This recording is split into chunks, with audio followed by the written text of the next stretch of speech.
ব্যঞ্জন বর্ণ লিখো, পূর্ণমান 30। এখানে মামার বাড়ি কবিতাটি লিখো, পূর্ণমান 10।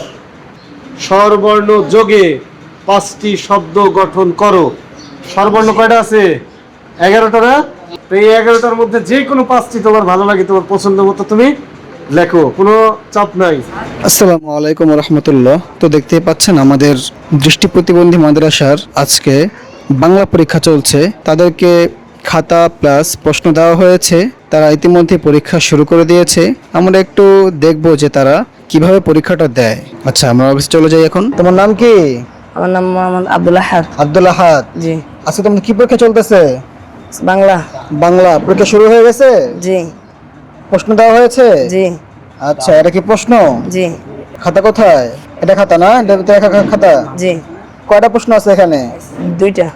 প্রশ্নতে কি লেখা আছে একটু বলো তো আমাকে। প্রথম প্রশ্নটা একটু পড়ে শোনাও। মদিনাতুল উলুম মাদ্রাসা। আচ্ছা। দ্বিতীয় সাময়িক পরীক্ষা, বিষয় বাংলা। 1 নং প্রশ্নের উত্তর দাও। স্বরবর্ণ লিখো। 1 নম্বর প্রশ্ন কি তোমাদের? স্বরবর্ণ লেখো। জি।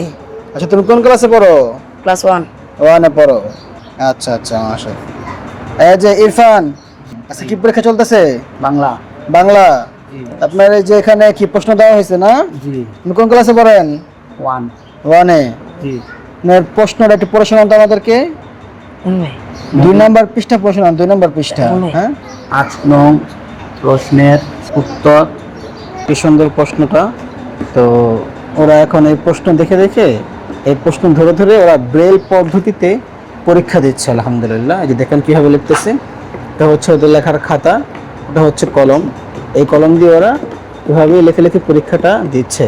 যে আমাদের আরেকজন শিক্ষার্থী ও এখানে লিখতেছে। এই যে হচ্ছে প্রশ্ন, হাতে ধরে ধরে এখানে ধরে ধরে ওখানে লিখতেছে। প্রশ্ন, একজন স্টুডেন্ট ইয়ান ও লিখতেছে হচ্ছে প্রশ্ন। তো আপনারা সবাই ওদের জন্য দোয়া করবেন যাতে ওরা একজন ভালো হাফেজ হয়ে বের হতে পারে ইনশাআল্লাহ। যে নাজমুস সাকিব পরীক্ষা দিচ্ছে, লিখতেছে।